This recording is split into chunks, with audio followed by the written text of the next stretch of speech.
আমাকে যদি তুমি মাফ না করো, বলো না গো কার দরবারে গিয়ে আমি আবার মাফ চাই? তুমি ছাড়া তো আমাদের মালিক নেই। আল্লাহ তুমি মাফ না করলে আমি কার দরবারে গিয়া দ্বারস্থ হব?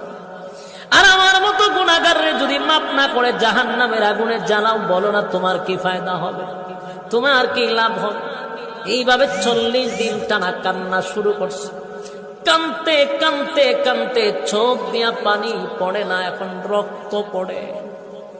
এমন কান্না কানছে রে, এমন ভাবে তওবা করছে, তওবা করতে গিয়ে আমার মালিক নিয়ে তো খুশি করা করছে।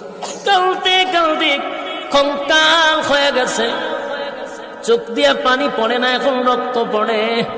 শুধু গুনার উপরে লজ্জিত হইয়া সাহাবায়ে কেরাম গিয়া ওই সাহাবীরে নিয়ে আসলেন নবীজির সামনে।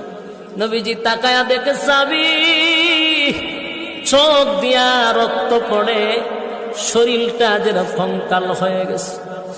আল্লাহর নবী তাকায়া দেখে যেই মাত্র সাহাবী নবীর সামনে হাজির, শরীরটা তো অর্ধেক কঙ্কাল হয়ে গেল, চোখ দিয়া রক্ত পড়তেছিল, আর শরীরে শক্তি নাই, কথাও বলতে পারে না।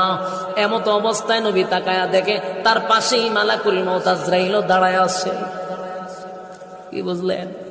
নবীজি অবাক হয়ে গেল, এই সাহাবীর পাশে তো মালাকুল মউত আজরাইল দাঁড়ায় আছে। আল্লাহর নবী সাহাবীরে জড়ায়া ধইরা বলেন, সাহাবীরে আমার আল্লাহ তোর প্রতি বড় খুশি। এমন আজরাইল মালাকুল মউত আজরাইল বলে, নবী গো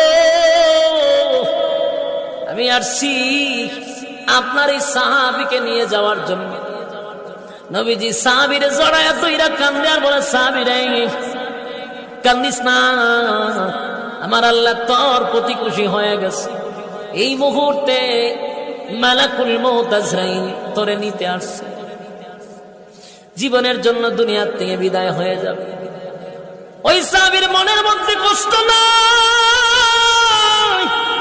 চিরদিনের জন্য দুনিয়া ছেড়ে চলে যাবে, কোনো কষ্ট নাই গো। শুধু নবীর দিকে মুস্কি হাসি দিয়া বলে, নবী গো একটা বারের জন্য বলেন না আমার আল্লাহ কেমন মাফ করছে। সুবহানাল্লাহ, বাড়ি দিয়া বলে।